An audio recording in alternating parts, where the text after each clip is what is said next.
வணக்கம். போன எபிசோடில் பிரச்சனைக்கு தீர்வு காண்பது அப்படிங்கிறத பற்றி பேசும்போது நான் ஒரு உதாரணத்தை குறிப்பிட்டேன். அது என்னன்னா, கணித பாடம், தாவரவியல், வேதியியல், இயற்பியல், விலங்கியல் போன்ற அடிப்படையான அறிவியல் பாடங்களில் அதிகம் பேர் சேர்வதற்கான ஆர்வம் காட்டுவதில்லை அப்படின்னு.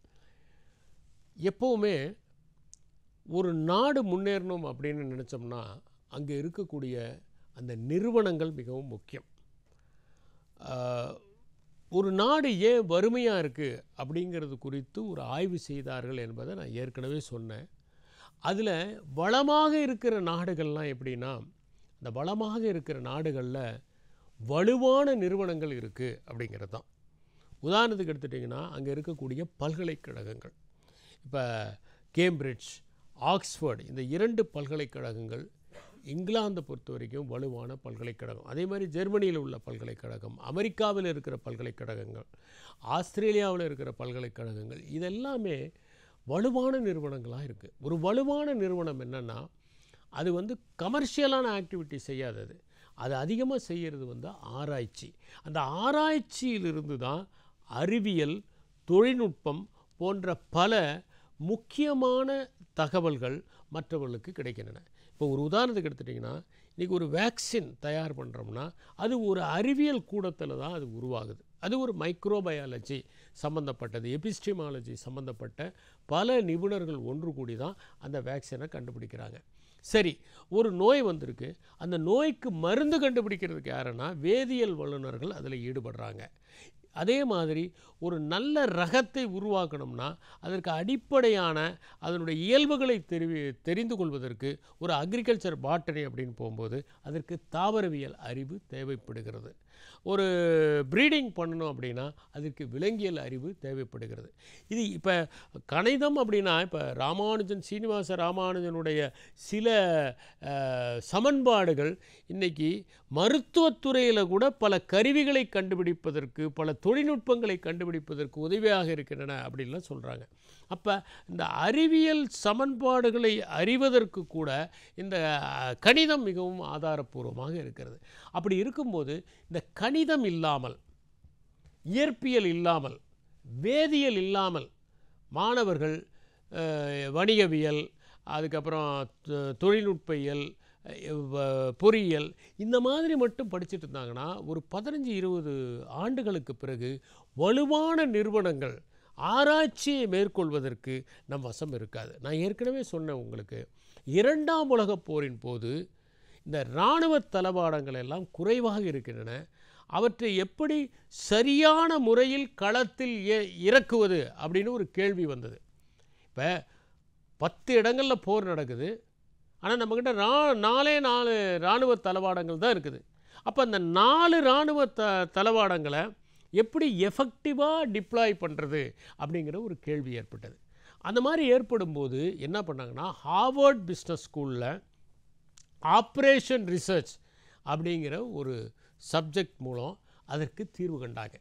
எந்த இடத்துல நாம் போனோம்னா நம்ம இந்த வாரை வின் பண்ண முடியும், எந்த இடத்துல பிளேனை கொண்டு போகணும், எந்த இடத்துல ஏவுகணையை செலுத்தணும், எந்த இடத்துல டேங்கை செலுத்தணும் அப்படிங்கிற மாதிரியான ஒரு கோட்பாடு தான் அது மூலம் உருவாச்சு. இந்த ஆப்ரேஷன் ரிசர்ச்சுங்கிறத போருக்காக பண்ணின அதே நேரத்தில் பின்னாடி அதை நாம் நம்முடைய தொழிற்சாலைகளுக்கும் பயன்படுத்த ஆரம்பித்தோம். எப்படின்னா, க்யூயிங் அப்படின்னா எந்த இடத்துல கொண்டு போய் எவ்வளவு நிறுத்துறது, ப்ரொடக்ஷனை அதிகப்படுத்துறதுக்கு. அப்போ இந்த மாதிரியான விஷயங்களை எல்லாம் யார் கண்டுபிடிக்கிறாங்கன்னா இந்த மாதிரியான கல்வி நிறுவனங்கள் தான். அந்த கல்வி நிறுவனங்கள் ஆராய்ச்சி செய்வதற்கும் புதிய புதிய கண்டுபிடிப்புகளை கொண்டு வருவதற்கும் தேவையானவையாக இருப்பவை அடிப்படை கணிதமும் அடிப்படை அறிவியலும். அதனால் இந்த அறிவியல் இல்லாமல், கணிதம் இல்லாமல் நாம் ஒருபோதும் வாழ்க்கையில் வெற்றி பெற முடியாது. அதனால் இந்த மாதிரி நிறுவனங்களை உருவாக்குவதற்கு மாணவர்கள் கணிதம் போன்றவற்றை தன்னுடைய பாடத்திட்டமாக சேர்த்து அதில் படிப்பது மிகவும் முக்கியம். என்னென்னா, எந்த ஒரு பாடத்திட்டமுமே நம்முடைய அந்த இமேஜினேஷன் தான். இது கஷ்டம்னு நினச்சா அது கஷ்டம்.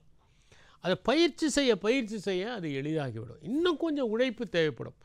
இப்போ ஒரு உதாரணத்துக்கு எடுத்துட்டிங்கன்னா, நிறைய மாணவர்கள் ஐஐடியில் படிக்கிற மாணவர்கள் பார்த்திங்கன்னா இயற்பியலில் நிறைய மதிப்பெண்கள் எடுப்பாங்க. அவங்க இயற்பியலை ஒரு விருப்ப பாடமாக எடுத்து போட்டித் தேர்வுகளில் அதிக மதிப்பெண்கள் பெறாங்க. இப்போ இயற்பியல் படிக்கிற மாணவர்கள் ஒரு ஐஐடியில் போய் மேற்படிப்பு படிக்க ஆரம்பித்தா என்ன ஆகும்னா, அவங்க பெரிய பெரிய ரிசர்ச்லாம் அவங்க செய்வதற்கான வாய்ப்புகள் இருக்கின்றன.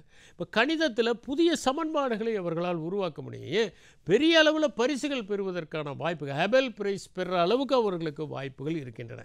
அதனால் இந்த அடிப்படையான கணிதத்தையும் அடிப்படையான அறிவியலையும் நாம் ஒருபோதும் புறக்கணிக்கக்கூடாது. அதனால் கல்வி நிறுவனங்கள் மாணவர்களை இந்த எந்த பாடத்திட்டத்தில் சேர்றாங்களோ அதுக்கு முன்னாடி ஒரு ஓரியன்டேஷன் வச்சு இந்த பாடத்திட்டத்திற்கான ஸ்கோப்பை நம்ம சொல்லணும். ஏன்னா இன்னும் ஒரு 20 வருஷம் கழித்து பள்ளிக்கூடத்தில் ஒரு 8வது மாணவனுக்கோ அல்லது 9வது மாணவனுக்கோ நம்ம கணிதத்தை சொல்லிக் கொடுப்பதற்கே ஆசிரியர்கள் இருக்க மாட்டார்கள். இயற்பியலை சொல்லிக் கொடுக்க ஆசிரியர்கள் இருக்க மாட்டாங்க. ஆங்கிலத்தை சொல்லிக் கொடுப்பதற்கு கூட ஆசிரியர்கள் இருப்பார்களா என்பது சந்தேகம். அதனால் இதையெல்லாம் நாம் புறக்கணிக்கக்கூடாது. இப்போ வாழ்க்கை திறன்களை பற்றி நான் கூறிக்கொண்டிருந்த போது போன முறை ப்ராப்ளம் சால்விங் பற்றி சொன்னேன். நம்முடைய வாழ்க்கையில் நிறைய பிரச்சனைகள் வந்து கொண்டே இருக்கின்றன. அந்த பிரச்சனைகளை தீர்ப்பதை வைத்துத்தான் நாம் வீதி மிடுக்கா இல்லையா அப்படிங்கிறத தீர்மானிக்கிறோம். இப்போ கணிதம் படிக்கிறாங்க அல்லது அறிவியல் படிக்கிறாங்க, நிறைய மதிப்பெண்கள் பெறாங்க, அதோடு அவங்க நின்றுட்டாங்கன்னா சரி. ஒருத்தர் எம்பிஏ படிச்சிருக்காரு, அவர் எல்லாத்துலேயும் டாப் மோஸ்ட் ரேங்க் வாங்கியிருக்கிறாரு, அவர் தான் யூனிவர்சிட்டி டாப்பர். ஆனால் அவர் தெருவில் போகும்போது ஒரு ப்ராப்ளத்தை அவரால் சந்திக்க முடியலன்னா அவர் ஃபெயில்யூர் ஆயிடுவார். நிறைய பேர் நல்ல மதிப்பெண்கள் பெற்றால் கூட வளாக நேர்காணலில் தோற்று போவதற்கான முக்கிய காரணம் என்னென்னா, அவர்கள் வீதி மிடுக்கோடு இருப்பதில்லை. அவருக்கு முன்னாடி ஒரு ப்ராப்ளத்தை கொடுத்தாங்கன்னா அந்த ப்ராப்ளத்தை எப்படி தீர்ப்பது என்பது அவர்களுக்கு தெரியாமல் இருக்கிறது. அந்த ப்ராப்ளத்தை தீர்ப்பது தான் ஒருவருடைய வாழ்க்கை திறனில் மிகவும் முக்கியம். அடுத்தது முக்கியமானது என்னென்னா டெசிஷன் மேக்கிங். முடிவெடுப்பது எப்படி? இப்போ நம்ம முடிவெடுக்கலைன்னா எந்த வகையிலையுமே நம்ம வெற்றி பெற முடியாது. நிறைய பேர் பார்த்திங்கன்னா ஒரு சாதாரண விஷயத்துக்கு கூட முடிவெடுக்க முடியாது. எந்த ட்ரெஸ்ஸு போடலாங்கிறது கூட அவங்களால முடிவெடுக்க முடியாது. அதுக்கு யாராவது ஒருத்தர் வேணும். என்ன சாப்பிட்றதுன்னு கூட அவங்களால முடிவெடுக்க முடியாது. அடுத்தவங்க என்ன சாப்பிட்றாங்கன்னு கேட்டுட்டு அதுக்கப்புறம் அந்த டிஷ் ஆர்டர் பண்ணுவாங்க. ஏன் அவங்க அப்படி இருக்காங்கன்னா, அதுக்கு மெயினான ரீசன் என்னென்னா, அவங்களுக்கு அந்த வாழ்க்கை திறன் சரியாக புரியவில்லை. இப்போ நீங்கள் ஒரு நிறுவனத்தில் மேலாளர் ஆகிறீங்க அல்லது ஒரு நிறுவனத்தில் மேலாண் இயக்குனர் ஆகிறீங்க, நீங்கள் ஒரு கல்லூரியில் ஒரு பேராசிரியர் ஆகிறீங்க. எந்த மாதிரியான பணியை செய்தாலும் நீங்கள் முடிவெடுக்க வேண்டியவர்களாக இருக்கிறீர்கள். சொந்த வாழ்க்கையிலேயே எடுத்துக்கிட்டால் நம்ம எந்த பணியில் சேரலாம், நம்ம எந்த இடத்துல குடியிருக்கலாம், நாம் எந்த மாதிரி திருமணத்தை செய்து கொள்ளலாம், இது எல்லாமே முடிவெடுப்பது தான். இதில் சரியான முடிவை யார் எடுக்கிறார்களோ அவர்கள் தான் வெற்றி பெறுகிறார்கள். இப்போ தவறான முடிவு எடுத்ததுக்கு தான் நம்ம நிறைய அந்த ட்ராஜடி அப்படிங்கிற ஒரு விஷயத்தை நம்ம பார்க்குறோம். ஷேக்ஸ்பியர் எழுதின அந்த எல்லா ட்ராஜடியிலையுமே அந்த தவறான முடிவு தான் காரணம். ட்ராஜடி அப்படின்னா என்ன அப்படின்னா, ஒரு மகத்தான மனிதன் ஒரு தவறான முடிவால் உயரத்திலிருந்து விழுந்து விடுகிறான். இதுதான். நான் இதுக்கு ஒரு எக்ஸாம்பிள் கூட சொன்னேன்.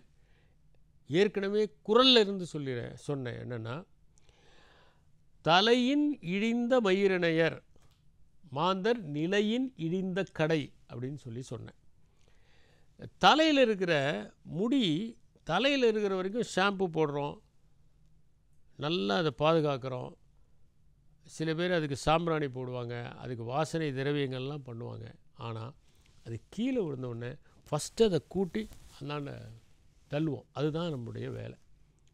உயரம் தான் நம்ம உடம்பினுடைய உயரம். எது? தலை. அந்த உயரத்தில் இருக்கிற அந்த தலைமுடி கீழே விழுந்தவுடனே ஒன்றும் இல்லாமல் போயிடுது. அதேமாரி மிக உயரத்தில் இருக்கிறவன் பெரிய ஆளாக இருப்பான், அவன் ஒரு தப்புனால ஒரு ஜெயிலுக்கு போயிட்டான்னா யாருமே அவனை திரும்பி பார்க்க மாட்டாங்க. ஒரு மிகப்பெரிய பணக்காரனாக இருப்பான், நஷ்டம் அடைஞ்சிருவான். அதுக்கப்புறம் அவங்ககிட்ட சாப்பிட்டவங்க கூட அவன் போனான்னா இல்லைன்னு சொல்லிடு அப்படின்னு ஒய்ஃபுக்கிட்ட சொல்லிவிட்டு துரத்தி விட்ருவாங்க. காரணம் என்னென்னா, நிலையின் இழிந்த கடை. மிக மிக உயரத்திலிருந்து ஒருத்தன் விடும்போது அவனை யாருமே கண்டுகொள்வது இல்லை. அவனை யாருமே சட்டை செய்கிறதில்லை. இதுக்கு திருவள்ளுவர் சொன்ன ஒரு உதாரணம் பாருங்கள். இந்த தலையில் இருக்கிற முடி கீழே விழும்போது சத்தமே கேட்காது. சத்தமாக கேட்குது, ஒரு சத்தமும் கேட்குறது கிடையாது. அந்த மாதிரி இவன் விழறதும் யாருமே பொருட்படுத்தாத மாதிரி விழுந்துருவாங்க அப்படின்னு சொல்லி சொன்னார். அப்போ இந்த ட்ராஜடி அப்படிங்கிற ஒன்றுக்கு அவர் எழுதின எல்லா நாடகங்கள்லேயுமே அந்த முக்கியமான பாத்திரங்கள் எல்லாம் தவறான முடிவெடுப்பார்கள். கிங் லியர்னு ஒரு நாடகம். அந்த கிங் லியரில் லியர் எடுத்த தவறான முடிவு என்னென்னா, அவருடைய 2 மகள்கள் தந்திரமானவர்கள், ரீகன் கொனாரில்னு. அவங்க சொல்கிற பசப்பு வார்த்தைகளை நம்பி உண்மையான அன்புள்ள கார்டெலியானாக்கா கார்டு அப்படிங்கிறது ஹார்ட்னு அர்த்தம். இதயபூர்வமாக சொல்லக்கூடிய அந்த மகள் சொன்னதை பொருட்படுத்தாமல் அந்த 2 பெண்கள் சொன்னதை, தந்திரமான 2 பெண்கள் சொன்னதை நம்பி அந்த தவறான முடிவில் தான் ஒரு மிகப்பெரிய வீழ்ச்சியை சந்திக்கிறார். ஜூலியஸ் சீசர் ஏன் சந்திக்கிறார் அப்படின்னா, அவருடைய அந்த அறிவு அதீத நம்பிக்கையினால் காணாமல் போய்விடுகிறது. விஸ்டம் கன்சியூம்டு இன் கான்ஃபிடென்ஸ். அதுதான் மேக்பத். ஏன்னா ஒருத்தனுக்கு லட்சியம் இருக்கணும், ஆனால் வேட்கை இன்னும் உயரணுங்கிற அந்த பேராசை இருக்கே, அதுதான் அவனுடைய வீழ்ச்சியை ஏற்படுத்துகிறது. முடிவெடுக்க முடியாமலே ஒரு பாத்திரம் சிதைந்து போகிற மாதிரி ஷேக்ஸ்பியர் எழுதியிருப்பார். அது ஒரு மகத்தான நாடகம். அந்த நாடகத்தை நீங்கள் படித்தீங்கன்னா அதில் 50% ஏற்கனவே நம்ம ஏதோ ஒரு வகையில் கோட்ஸாக படிச்சிருப்போம். அதுதான் ஹேம்லெட். ஹேம்லெட்டை படிச்சுட்டு ஒரு லேடி சொல்லிச்சான், இது என்ன இதை போய் சிறந்த நாடகங்கிறாங்க, இது 50% கொட்டேஷனாகவே இருக்குது அப்படின்னு சொல்லிச்சான். ஆக்சுவலாக என்னென்னா, அதில் இருக்கிறத 50% கோட் பண்ணுறாங்கன்னு அவருக்கு புரியல அந்த அம்மாவுக்கு. அப்படி ஒரு மகத்தான நாடகம். அந்த ஹேம்லெட்டுக்கு என்னென்னா, அவனால் முடிவெடுக்கவே முடியாது, தயங்குவான். To be or not to be அப்படிங்கிறது அதுதான். எந்த பக்கம் போகிறது முடிவெடுக்க முடியாமல் குழம்புபவர்கள் தான் அந்த ஹேம்லெட். அப்போ இந்த ட்ராஜடி வருது எதனாலனா, ஒன்று முடிவே எடுக்காததுனால அல்லது தவறான முடிவெடுக்கிறதுனால. சரியான முடிவு யார் எடுக்கிறார்களோ அவர்கள்தான் வெற்றி பெறுகிறார்கள். இப்போ இதில் 3 விதமான ஸ்டெப்ஸ் இருக்குது. என்னென்னா, ஒன்று இன்டெலிஜென்ஸ் ஆக்டிவிட்டி. இன்டெலிஜென்ஸ் ஆக்டிவிட்டிங்கிறது என்னென்னா, எந்த நேர்வில் முடிவெடுக்க வேண்டும். அப்போ என்ன தெரியணும், எந்த பிரச்சனை அப்படிங்கிறது தெரியணும். அந்த பிரச்சனையை அடையாளம் காண்பது தான் இன்டெலிஜென்ஸ் ஆக்டிவிட்டி. நம்ம உடல்லையோ அல்லது நம்ம இல்லத்துலையோ, இப்போ ஒரு உதாரணத்துக்கு நிறையா பவர் கன்சம்ஷன் ஆகுதுன்னா நம்ம ஒரு டெசிஷன் எடுக்கணும். என்னென்னா, எதனால் பவர் கன்சம்ஷனை குறைக்கிறதுங்கிறது டெசிஷன். எதனால் பவர் கன்சம்ஷன் அதிகமாகுது, அதாவது மக்கள் ஏசியை ஹோல் நைட்டு போட்டுக்கிட்டே இருக்காங்களா, அல்லது கீசரை போட்டு ஆன் பண்ணாமல் இருக்காங்களா, பல அறைகளில் விளக்கு எரிஞ்சிக்கிட்டே இருக்கும், யாரும் இருக்க மாட்டாங்க. அந்த மாதிரியான ஒரு நடவடிக்கையா, அல்லது தேவையில்லாத சில ஆடம்பரமான விளக்குகள்லாம் போட்டு அதனால் பவர் செலவாகுதா, என்ன காரணம், அதை ஐடென்டிஃபை பண்ணுறதா இன்டெலிஜென்ஸ் ஆக்டிவிட்டி. அடுத்தது டிசைன் ஆக்டிவிட்டி. அந்த பிரச்சனையை தீர்ப்பதற்கு என்ன வழிமுறைகளை பயன்படுத்தலாம். நம்ம பவர் சேவிங் லைட்ஸை போடலாமா, அல்லது ஆட்டோமேட்டிக்காக ஒரு 15 மினிட்ஸ் ஏசி போன பிறகு தானாக சுவிட்ச் ஆஃப் ஆகிற மாதிரி பண்ணிக்கலாமா, அல்லது கீசரில் நாம் சோலார் பவரை இன்ஸ்டால் பண்ணலாமா. அதனால் சோலார் பவரை இன்ஸ்டால் பண்ணிட்டா தண்ணி எப்போவுமே பெரனியலாக வரும். வேறு ஏதாவது ரினியூவபிள் சோர்ஸ் ஆஃப் எனர்ஜியை நம்ம யூஸ் பண்ணலாமா. இது மாதிரியெல்லாம் யோசிக்கிறது தான் டிசைன் ஆக்டிவிட்டி. மூணாவது என்னென்னா, அதில் சாய்ஸ் ஆக்டிவிட்டி. இத்தனை 4-5 எதை நம்ம சூஸ் பண்ணலாம் அப்படின்னு முடிவெடுக்கிறது தான் சாய்ஸ் ஆக்டிவிட்டி. இப்போ இந்த சாய்ஸ் ஆக்டிவிட்டி நாம் செயல்படுத்தும் போது தான் அது டெசிஷன் மேக்கிங்காக இருக்குது. பல நேரங்களில் டெசிஷன் மேக்கிங் தெரியாதனாலையும் பியர் குரூப்பினுடைய இன்ஃப்ளூயன்ஸ்னாலையும் பல பேர் தவறான முடிவுகளை எடுத்து விடுகிறார்கள். நிறுவனத்தை தேர்ந்தெடுப்பது மட்டுமல்ல, படிப்பை தேர்ந்தெடுப்பதில் கூட தன்னுடைய நண்பர்கள் சொல்வது தான் அங்கே தூக்கலாக இருக்கிறது. அப்போ அது சரியா இல்லை. முதல்ல நாம் என்ன பண்ணணும், நமக்கு எது பிடித்தமாக இருக்கிறது, எதில் நாம் நிபுணத்துவம் பெற்றிருக்கிறோம், மூணாவது எதற்கு எதிர்காலத்தில் வாய்ப்புகள் இருக்கின்றன, 4வது எந்த நிறுவனத்தில் இது மிக சிறப்பாக சொல்லிக் கொடுக்கப்படுகிறது. இதெல்லாத்தையும் சேர்த்து தான் நம்ம ஒரு முடிவெடுக்கணும். ஒரு கல்லூரியில் சேர்வதற்கு முன்னால் நம்ம முடிவெடுக்கணும் எந்த சப்ஜெக்டில் சேரலான்னு. அதுக்கப்புறம் டிசைன் ஆக்டிவிட்டி என்னென்னா, அந்த கல்லூரியில் சேர்றோம், என்ன மாதிரியாக நம்ம படிக்கலாம், எந்த மாதிரியாக நம்ம இன்னும் நம்மளுடைய திறன்களை மேம்படுத்தி கொள்ளலாம். இதெல்லாம் 3 சேரும்போது தான் சாய்ஸ் ஆக்டிவிட்டியாக வரும். இப்போ ஒரு டெசிஷன் மேக்கிங் நீங்கள் எடுக்கணும் அப்படின்னாலே ஃபஸ்ட்டு விஷயம் என்னன்னாங்க, அது ஒரு கோல் ஓரியன்ட் ப்ராசஸ். ஒரு கம்பெனி இருக்கிறாங்க, அந்த கம்பெனியில் சேல்ஸை அதிகப்படுத்தணும்னு நினைக்கிறாங்க. அதுக்கு ஒரு புது ப்ராடக்டை இன்ட்ரடியூஸ் பண்ணணும்னு நினைக்கிறாங்க. புது ப்ராடக்டை இன்ட்ரடியூஸ் பண்ணுறது எதுக்காக? புது ப்ராடக்டை இன்ட்ரடியூஸ் பண்ணுறது புது ப்ராடக்ட் வரணுங்கிறதுக்கா? கிடையாது. இப்போ ஒரு உதாரணத்துக்கு ஒரு பர்பஸை நிறுவனம் என்ன பண்ணியிருக்குன்னா 36 விதமான வகைகளில் தன்னுடைய பர்பஸைகளை அறிமுகப்படுத்தியிருக்கிறது.